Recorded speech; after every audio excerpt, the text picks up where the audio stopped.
Okay, hopefully that helps. I actually stood up my camp foamy behind that camera to try to help kill the echo in the shop.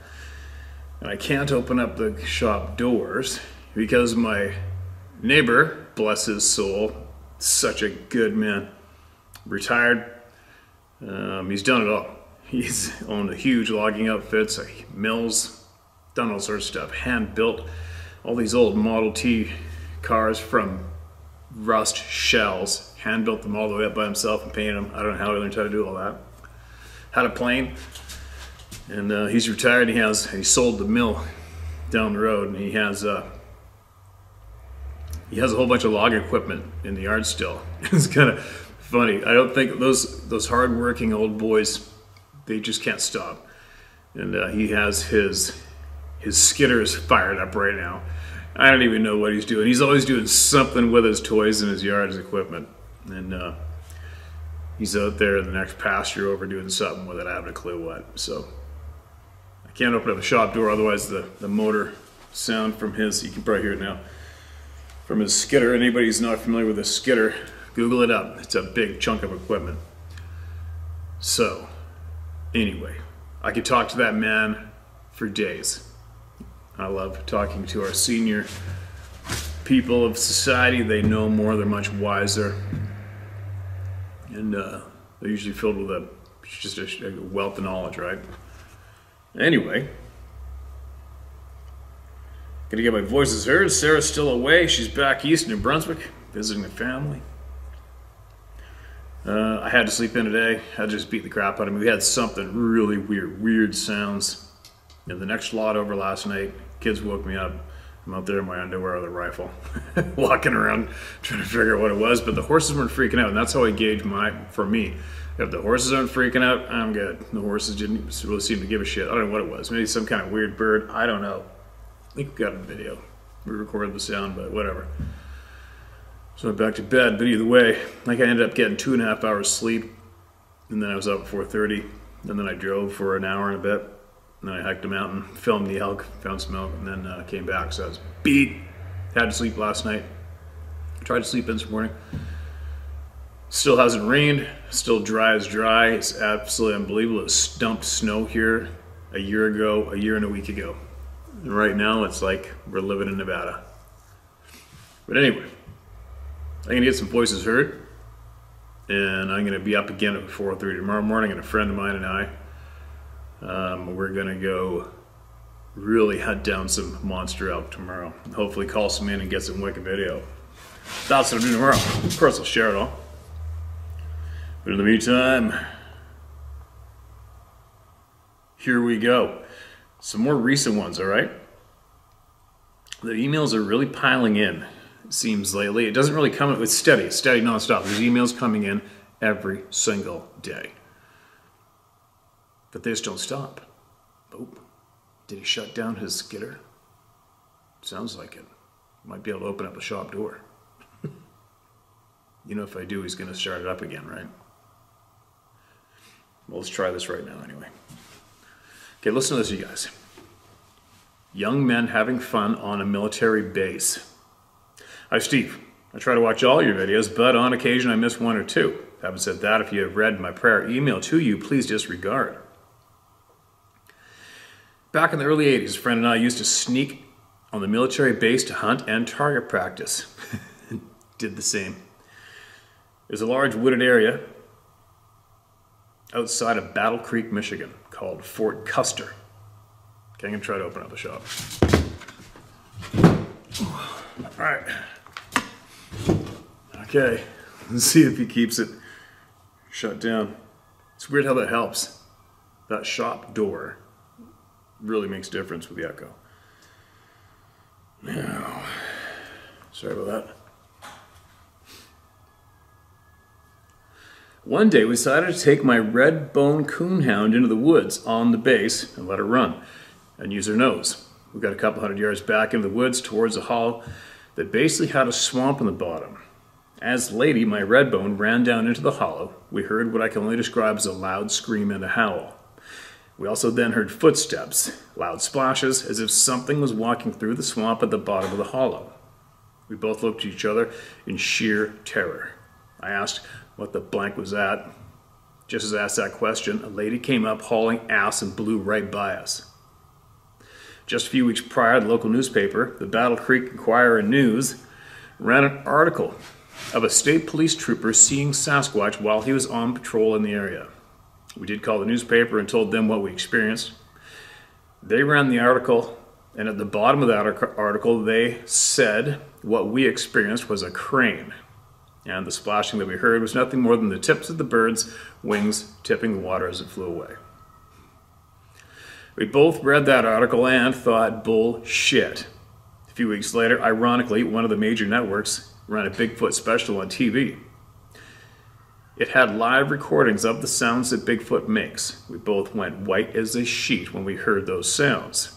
Our girlfriends, who never believed us to begin with, made mention of our facial expressions when we heard those recordings on the television. I'm writing this to you a second time, just hoping to get your opinion. Would you think that we heard a crane back in the woods on that military base? Since then, there have been other reportings of people seeing Sasquatch back in those woods. Your thoughts, Steve? You can use my name. I'm 60 years old now, product of my grandfather's America, and I don't give a rat's backside what people think. Good for you, man. You're a free man. Randy, what do I think? You've heard me say it before. If you went out of your way to email us through me, you already know what it was. Just looking for a little confirmation, right? That is exactly what your gut instinct tells you it was. And there's no way that dog ran away from a heron. You know as well as I do. You know what you heard. So do tens of thousands of other people as well. They know what you heard too, right? Just keep slinging the truth, brother. Right? Just keep slinging the truth, no matter what. So I try to tell everybody, at least as long as you tell your community, your neighbors, your friends, your families what you know, even just once, then at least you did your part, right? And nobody can shit on you later on for not informing them for when or if they get slapped in the face with this shit, right? Just keep slinging the truth. Everybody. I better get back down the list. I think I did recents yesterday, didn't I? All right, let's go 700 and something messages down to the bottom.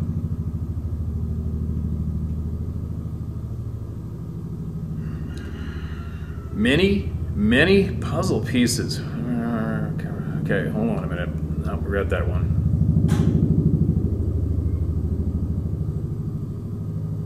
My story. Token helicopter outside. Hi Steve, I really enjoy your platform to inform the people. I also enjoy proper grammar and punctuation, haha.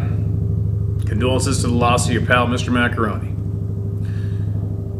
A loss I'm familiar with. I had many great four-legged pals, and most are better than humans. I don't mind sharing my name and story, and this is a long one. I hesitate to share it any longer face-to-face because of a lifetime of ridicule each time something odd happened. So, or as you say, all right, here we go. First, a little about me. 57, this January 2022. I was an avid outdoorsman, a lifetime fisherman, canoeing, hiking, and exploring. All right, that helicopter can suck it. Hold on a minute. All right. A lifetime fisherman, canoeing, hiking, and exploring. You can keep me out of the woods. I began hunting at the age 17 when I moved out of my parents' home. A 16-gauge Mossberg shotgun was gifted me by my pal, and it was cheaper to buy a box of shells and hunt for my meat than to buy it at the store. Over the years, I became well familiar with the animals and sounds of my region. All right, on to the list of oddities I've experienced, starting with the earliest memory of something that struck me as unusual. Please note, these are not in chronological order. Number 1, the light. At age 6 or 7, I was looking into the nighttime sky on a cold January night in Toby Farms, Delaware County, PA. I saw a glowing green ball at the height of the atmosphere. It was small, bright, and sharp, not fuzzy. It went from point A to point B and stopped, then it disappeared. It took about 4 seconds total. The night was perfectly clear, and airplane traffic back then was not what it is today. Mom said I was imagining things. That was her usual reply to my inquiries about something I saw or heard. And I forgot this night. Something always stuck with me about it. Number 2, the house. In 1972, we moved to the college town of Swarthmore, PA, into a big old home that was previously owned by some folks I thought were rather odd. Things in the house left behind included items and marks that lent me to believe they were involved in occult practices. That's creepy. The basement was dark and damp and had an aboding feeling. I never liked going down there. The 3rd floor was cold and had an empty, scary feeling. I hated going up there, even when I had to use the only other toilet in a house of 7 people. I'm getting a sick feeling as I write and remember this all. A. On many occasions I saw a black cat turn the corner going from one room to another. My siblings also saw it many times. B. One night my mother yelled at me, "What the hell did you let into the house?" I was bringing things home like amphibians and reptiles, so it was a reasonable question. However, when I asked her what she saw, she replied, "A large, unkept, mangy-looking cat." I said nothing as I didn't know what she was talking about. C. One winter night as we sat in the den watching the TV with the fireplace going and doors closed, we saw the black cat go around the corner from the den towards the kitchen. I jumped up, went to see where it was, and again nothing was there. We had many cats, none were black. This was ongoing curiosity and somewhat entertaining to us all. We were lacking the knowledge that spirits can appear in animal form. Our entertainment with its presence was a welcome to it and led to other mischievous events.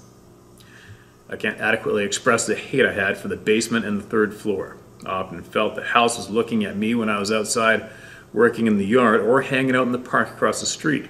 I have to emphasize that I feel sick writing this as I'm remembering this crap. D.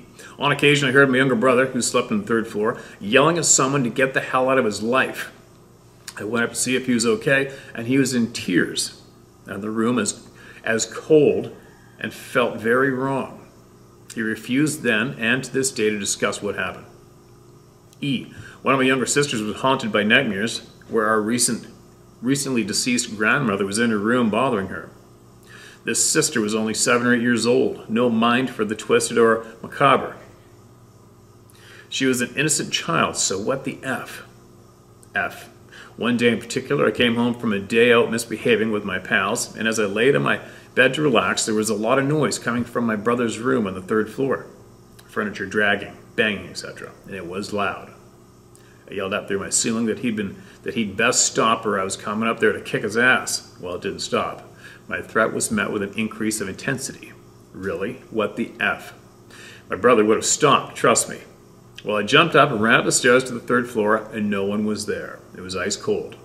I felt my life was in danger, so I ran as fast as I could out of the house and looked back. The house is watching me. Ugh.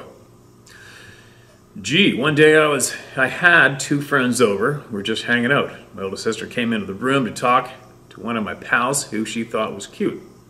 Somehow the talk of our house being haunted came up. I did not encourage it. My pal yelled at the top of his voice, "I don't believe in you. This is a bunch of bullshit."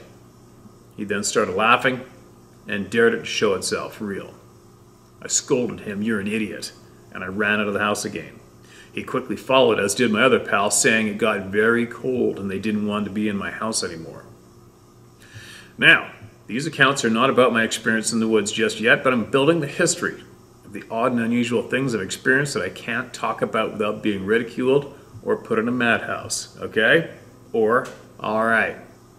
Number 3, the creek. A. One day as a young teen, I was fishing with a pal down at the local creek as I did often. I spent more time there than anywhere else. We came to a bend in the creek we hadn't fished before, and a horrible odor of rotting flesh filled the air. We searched for the source, thinking a deer might have been hit by a car and died. Maybe a buck, or we could harvest the rack. We found nothing. The odor went in and out, but was so overwhelming and nauseating, we decided to leave. I had a feeling more like ought to leave, and quickly. B. There's a section of the creek we never fished upstream of our usual area. Odd as it was, because we fished over 2 miles of that creek regularly, but never there. It was always a curiosity to me, and several times I attempted to discover the creek in this area. It was surrounded by the heaviest brush in the area, perhaps 30 or 50 yards on each side. They were almost impenetrable. Although we could and did skate through this area in the wintertime without thought or a feeling of having or needing to leave. Anytime I ventured into this area, I felt like I was being watched and was in immediate danger. I would leave promptly upon receiving this feeling. One time as I approached the area from the other side, I had an overwhelming feeling that I would catch nothing and my time would be wasted here. That is odd. I felt disappointed and left to fish elsewhere. Really. I was an explorer. Try to keep me out. Other times as I fished my way up the creek towards this area, I would suddenly feel that I shouldn't go any further. A lot of gentle mental suggestions to keep out. I always unknowingly heeded the warning. Number 4, cryptids I have encountered. A. One day while trout fishing in my favorite stocked trout stream, the same stream I've been fishing for 27 plus years at the time, I was drifting the bend with a BB-sized split shot and a size 12 egg hook with wax worms on a nice fishing rod with 2-pound line. This is one of my favorite things to do. The sun was setting and I caught a of what I thought was a big black dog sitting in the bushes about 60 feet from me on the other side of the stream. I called out to it and it looked at me. Its eyes were greenish yellow and it had pointed ears and long whiskers. I did mention that we had plenty of cats growing up. This was a 70-plus pound black cat. What? I reported the sighting to a local game warden and was summarily dismissed. I didn't speak of it for some months. I had a fishing pal who was always there with me, not this day. I thought to tell him one day, and he said he saw the cat as well. That's cryptid number 1. B. One day while sitting at a traffic light in a heavily populated area, I was looking across the road watching a police officer issue a ticket. While I was focused on him about 6 yards away, there was a movement in a bush on the side of the road behind his vehicle on the other side of the small bridge that went over a small creek. I was curious enough to keep watching as a dog-like creature that also looked like a mini kangaroo with a very odd-shaped muzzle and black and white striped rear legs came up from the creek. The light changed and I wanted to go across the highway rather than turn left to go home so I could pull over to look for this thing. It looked like something you would want to corner. I decided to turn and go home because who would believe me? Not to mention, had I pulled up behind this officer and gotten out of my car, he may have felt threatened. And this particular TWP has a police force known for a no BS Nazi style of dealing with the public. So yeah, on my way home. C, camping. As a family back in the 70s, we used to take advantage of all the time, share opportunities that came before us. Dad would respond to the ads for free weekends, and we went a lot. He and Mom would endure the sales pitches, and the kids would go play. I'd find a pond or a lake to catch fish and salamanders and anything I could. I loved the Pocono Mountains of Pennsylvania. Been there too. Back then it was gorgeous and largely unbuilt, unlike the tourist traps become today. Well, my parents did eventually end up buying into 2 properties up there. One was Shawnee Resort on the Delaware River. The other was a small cabin on a lake in the development known as Wild Acres. Wild Acres was unique as it was quiet and had a huge parcel of land on the other side of the lake from our cabin. There were about 7 cabins/homes on our side. I loved fishing there and the surrounding lakes. One day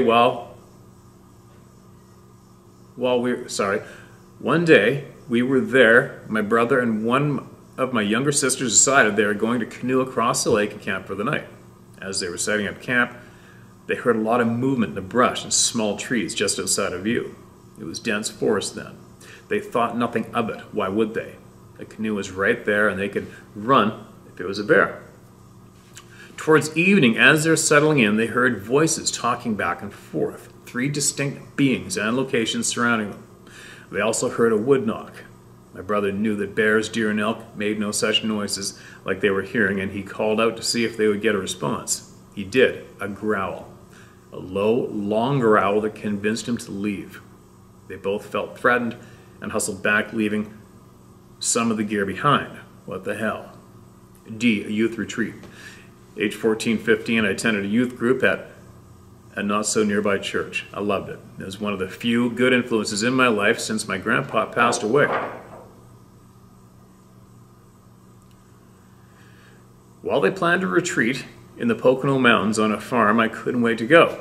Go I did. I loved the opportunity to get away, even if in the middle of January. It was cold as can be, and we all stayed inside by the fire talking and doing retreat activities. I felt a bit dizzy after a while and wandered off to bed alone. I laid on the top bunk, staring out the window in a quiet daze. I felt like something was beckoning me to come outside, and I felt I could no longer stay inside with the group. I put on my jacket and gloves on, and out I went. I walked down the sidewalk towards the barn. I had no idea where I was or where I was going. I felt almost led to just walk and keep walking. After it seemed like a short bit, I got scared and wanted to go somewhere safe. I did not feel safe. I saw a light bulb in the entry to the horse stables and started walking towards it. I stopped about 50 feet from it and found I couldn't go there. I couldn't move my feet. I was numb with confusion and fear. I prayed, "Father, please send someone who loves me to find me." Moments later, a young man whom I admired for his love for Jesus came down the path I was on, calling to me. He asked what I was doing and if I heard them calling to me. I mumbled, "I don't know. I don't recall hearing them." He took me inside and I felt the need to get out. Something was very wrong. They didn't leave my side. I later found out that they had been looking for me for about 1 hour. My girlfriend said that I looked hypnotized before I left, and she had pinched my face hard. I didn't react. What the F? I don't know if this counts as a cryptid, but it came to mind as I'm typing. E, 7th grade, camp out. In 7th grade, my classes offered the opportunity to come on a farm in Lancaster, PA. I went, of course. Lots of great memories from that trip, the best of which was feeling sorry for the billy goat Mike, who really liked me. It was pouring rain one day, and we were heading out to go to town. I felt bad for Mike and let him into our cabin. Wait, what? Oh, so it was an actual billy goat. So it was a billy goat named Mike. Usually people around here, when you call him a billy goat, it means they can run up and down the mountains good. I felt bad for Mike and let him into our cabin. Ha ha ha. Mike ate holes in everything and enjoyed our food as well. Well, anyway, the mayhem and wrath looking to be unleashed by the teachers was quite the sight. I never admitted letting him inside. It was great for me as a kid. Ha ha. Later that week, the night before we were to leave, two of the teachers told me about something that happened in the woods the last time they were there. They were speaking about loud noise in the woods that included smashing and tree shaking. I called bullshit and said, take me there. Well, it was one teacher and me. I suspected the other was hiding off somewhere, ready to try to scare me. We walked through the woods for about a quarter mile and nothing, not even howls or crickets. As we left the woods and made way back to the road, a nearby tree began to shake violently. He tried to convince me to leave it be, but I wanted to know. I ran towards the tree and started yelling at it, thinking it was the other teacher. No response. I turned to walk back and it shook again. I got angry and had a temper, so I picked up rocks and started hurling them handfuls of street stones at the tree. Nothing. I suddenly felt an eerie feeling that we should get. We did. We went back to the farm and guess who was there? The other teacher. Okay. This is the one that just eats me up. At first it was a curiosity and I was glad it happened. Excited even, but not now. It was an assault. F. F is for F me, Sasquatch or Skinwalker.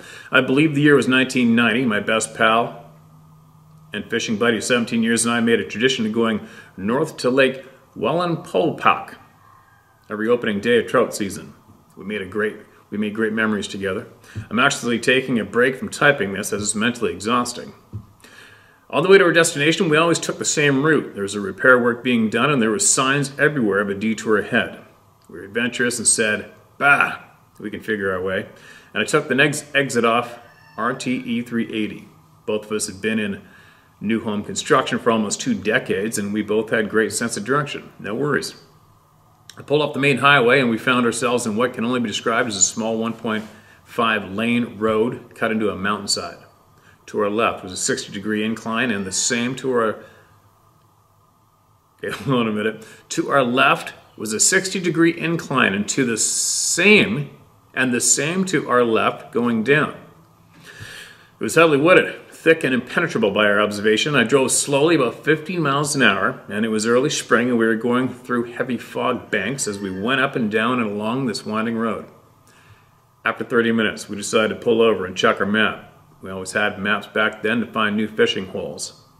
We met at the back of my pickup and opened the map on the front of my boat, which we brought along for the first time.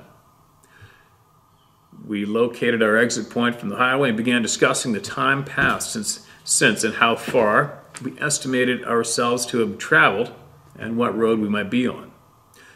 As we were talking, quite relaxed, confident, and enjoying ourselves, we heard what can only be described as a bulldozer smashing through the trees and brush towards us.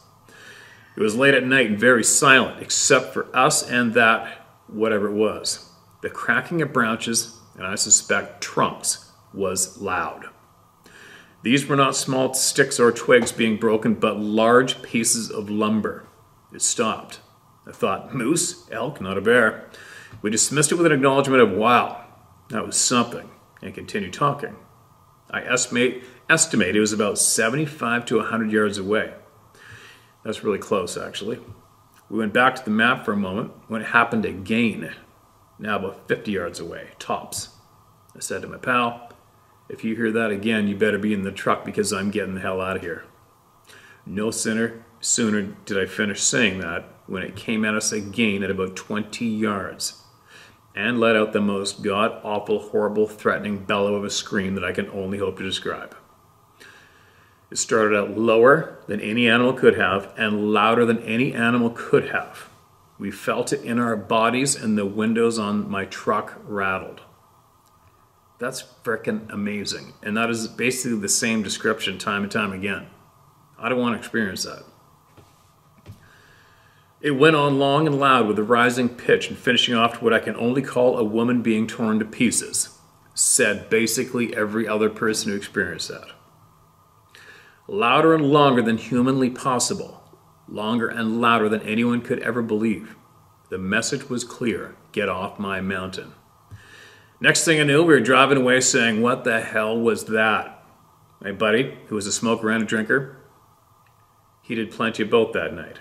The next morning at the local bait shop, I asked if anyone had ever encountered or been told of such a thing. I thought surely these fellas live here, they know. I was met with chuckles and ignored. Really. We enjoyed our trip and did well catching many nice fish, as we always did. After returning home, I began to tell people I knew who knew me well enough and who were also outdoorsmen, and they all called BS. You heard a bear, you heard a bobcat, etc., and so on. I kept quiet after this and only told it at family gatherings as a story to entertain, expecting nothing. Now I don't even do that. I know what's out there. We live in a matrix, a society created by they who desire to control our thinking and our lives. I'm in the city now, I don't go to the mountains anymore.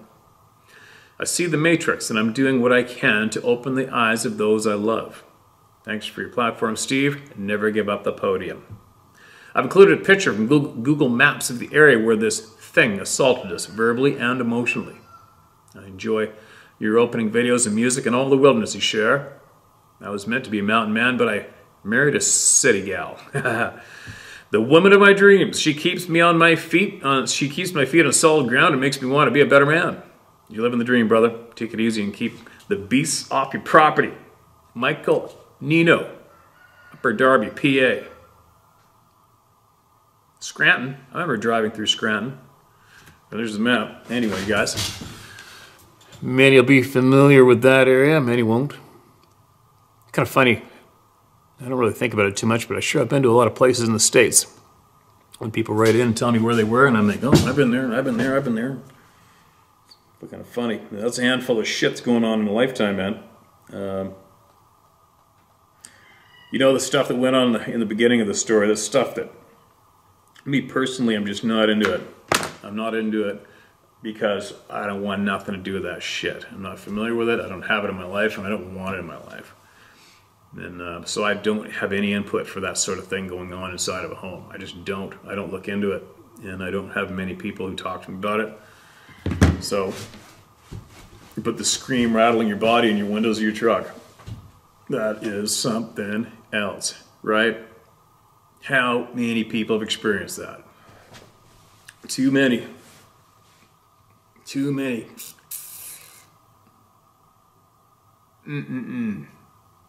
All right, before I start babbling, let's get on to more here. I'm glad you wrote that in. It was lengthy. I wonder if somebody can relate to the areas and what you experienced and write in. The big cat thing, I think that's one of the first here with that description. We've got a lot of, obviously the panthers have been spotted all over the damn place, but holy shit. All right, what do we got here? Haven't a clue. The title even says not sure. Now the title says red. Not sure. Title of this email. Hi, Steve. I'm very glad someone has taken a stand. You can use my first name if you wish. My experiences do not necessarily prove anything, but nonetheless they are mine. Where I am located, it's very rare you hear of anything out of the ordinary. I find it interesting that these beings are like us and trying to protect themselves from us. Some are very dangerous, and some are friendly. I've never seen one, but I've had experiences I can't explain. I'm growing up in the country and love the woods. To this day, I continue to desire the serenity of nature. Back in the 80s, my father took it upon himself to build our house on his homeland. Between him and I, we built our houses and finally moved in. It was located about a mile off-road and surrounded by neighbors with several other acres of wooded land in southwest Ohio. Between the stories of my grandma, of ghosts and things she saw in the valley, and the apparent settling of people in the area before us, we were intrigued. This is definitely a story before us. But when we built, it seems we disturbed the land and some things that were there. In short, we have experienced quite a bit, but more than one experience makes us look further. Something we cannot seem to explain is some sounds at certain times. When we moved, I had a dog, part shepherd, part Labrador. She was not afraid of anything when it came to the family. Actually, unpredictable, but really protective. She was my buddy and protector. We had just moved in, and we had placed her house at the bottom of the hill, which seemed to be very comfortable with. Which she seemed to be very comfortable with. One evening, I went down to feed and water her and make sure she was doing okay, and she would not come out of her house. This is strange because she was very dominant. I pitched her water, and then a sound came to me from the weeds. Sounded like someone blowing across the top of a bottle. I talked to her and acted like it was normal. Then the sound on the other side of the area, about 30 feet away. Then she would not come out of her house, and another sound about 30 feet away on the opposite side. I stepped back, and before I knew it, the sounds were all around me, and my dog was whimpering in her house. I put a leash on her and ran all the way up to my house. This is after early dark. The sounds were like someone blowing across the top of a pop bottle. This is strange, and I really felt that something was acknowledging us. I was wondering if anyone else had heard these sounds. Keep up the good work, and best wishes to you and yours. With great respect, Kevin. Okay, Kevin, thanks, man. Yeah, they're kind of creepy, right? It's the animal reactions is what will get to me. I use dogs and horses are my two go-tos. If the horses are shitting themselves, something's up, and you better pay attention to them. Obviously with the dogs too, right? The dogs know way more than we will ever know. Unfortunately, listen to your dogs. All right. Well, this is holy cow, this isn't a book. This is a Encyclopedia Britannica. All right, we're going to have to use that, hopefully on an opener. I'll mark that as number 1. That puts it to the top of the list so I can hit it tomorrow. All right, this one's not so bad. What's this one? This is titled Wood Knocks. It's now titled Red. Mr. Result. This happened to me and my youngest son yesterday, November 13th, 21. We were hunting deer up Marble Creek in northern Idaho. It was located about 30 miles up the St. Joe River from St. Mary's, Idaho. My family and I have been hunting there for over 30 years. I can't think of a way this could potentially assist someone in their quest to add credible information to their puzzle. However, here it is. I'm 69 years old, my son's 50. We've been in the woods our whole lives. We do not possess any exceptional woodsman or hunting skills. We will not say definitively we can identify everything we have encountered in the woods as we pursue our hobby of hunting and related pursuits. Neither of us have an education that would be considered elevated in any way, shape, or form. The encounter. Morning hunt. I was on the stand above a large field. My son above me hunting a large patch of alders and pine for larger than average buck. I observed one doe and he 3. Neither of us cared to harvest the specimens that we encountered. As we met back at the vehicle to talk about the morning hunt and eat lunch, he failed to say what he heard all morning. That'll become relevant later in this account. We made plans for the evening hunt and agreed to exit the woods just as it was getting dark. I'd set up in a ground blind and a semi-flat bench 100 yards above the road we accessed to get to the location. He was going to hunt a V-shaped bowl above me. About 3 hours after I set up in the stand, I heard a loud crack above me. The field of view was about 25 to 50 yards, depending on the direction I was facing. Then I heard 2 more loud cracks from the same direction. Just a few seconds later, I heard a crack from a longer distance behind me. A vehicle was slowly working its way down the road below me, and it was silent while the vehicle passed. As soon as the vehicle passed, I heard 2 more loud cracks closer to my location. Now, I was becoming very focused on what was going on around me. The last 2 cracks were as loud as a pistol shots, but definitely wood, either breaking or being struck against something. Then from above me to my right and behind me, 1, then 2 loud cracks, and these were close enough to make me pick up my rifle and start scanning the woods around me with more than just a hunter's anticipation of a potential shot at an animal. My mind was running a list of things that could produce the sounds I was experiencing. I didn't feel any threat or fear. However, I was as ready as I could be if something showed up that wasn't friendly. The quiet was odd. I then heard 4 heavy steps from the direction I was looking and to the right, which was pretty thick. With a 30-foot field of view, my son, at least at this time I thought, was a skeptic of Bigfoot.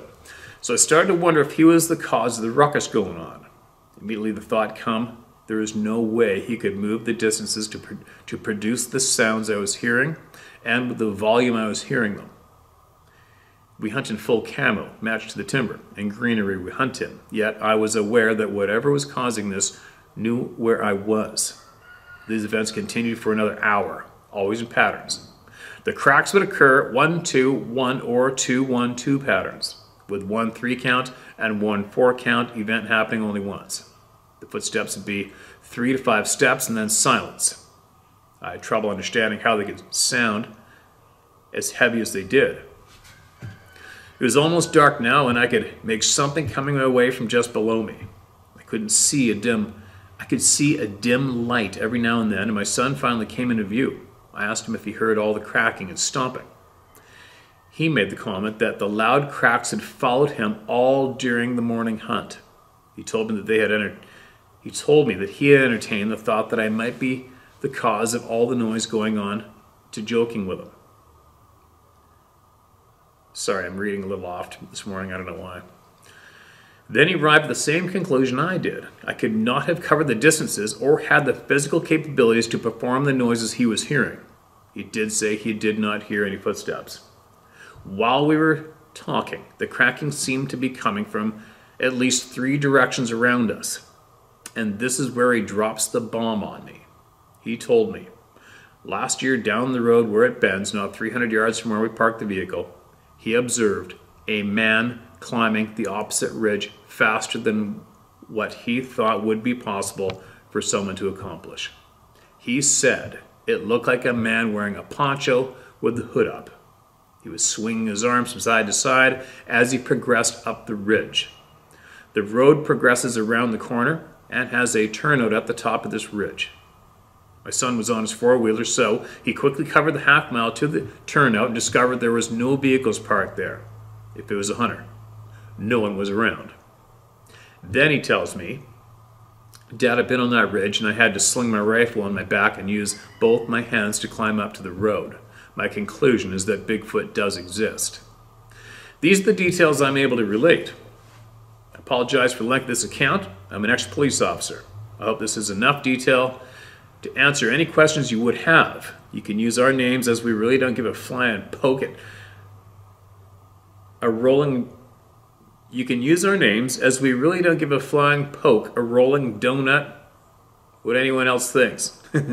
Rusty and Josh Wadsworth. Wow. And there you go. 2 more members of the Club of No Return. Email us through me. So many people. I wonder how many people, I wonder how many people wrote in here to us for the first time ever. I'm getting close to, I have to touch bases with a few scientist friends here pretty quick. I might email them this evening and see how far along I am and how I'm going to start to deliver information to you guys, knowledge that they've acquired, which I'm going to. And see if it's time to somewhat get that ball rolling. I have not been saving any information in one place. The information is all in very safe places, but I have not saved them on any of my devices and put them in one place and organize them yet. But won't take too long. Just have to make sure it's all going to make sense as it's delivered and carry on that way. And I have some other questions for some other scientists unrelated to this information package I want to touch base with this evening and see what they have to say as well, not only on this topic but on other topics. So I'm getting that ball rolling shortly. After this, I'm going to put on some shorts and climb on the roof of the man cave shop, and I'm going to hand paint the frickin' roof. Why? Because then it'll be a lot cheaper to change the color of the roof in the shop by paint than it is by hand. I mean by buying new panels. That'll cost thousands. So that's what I'm going to do today. What else I want to tell you guys? Quick off topic, with all the shit going on the planet, and there's a lot of people, so many people say, God's coming. God's coming soon. He's had enough. Things are getting so intense and so crazy that he's going to step in and he's going to take care of everything. And how many people out there say that, share that, It's really overwhelming. I get emailed into me nonstop. And for me, how do I say this? I mean, I definitely don't try to offend anyone. I never ever really say to everybody what I believe or don't believe. I listen to everybody no matter what and take from it what I will or leave it. But one thing I can share with all of you with confidence is, remember, one of the first things that I felt when I climbed on top of a frickin' ridiculously huge mountain in the middle of remote northern British Columbia in the Rocky Mountains, where it's just no human beings forever. You climb on top of one, you stand on top of one of those mountains. You do a 360. You look around. See how immense it is and how beautiful it is? It's amazing. And then what really kicks you in the guts is you instantly feel absolutely feeble. You feel absolutely insignificant, and that you don't even count in any way. And you feel that you realize that this planet, this ball of dirt, whatever it is, has seen so much and been here so long.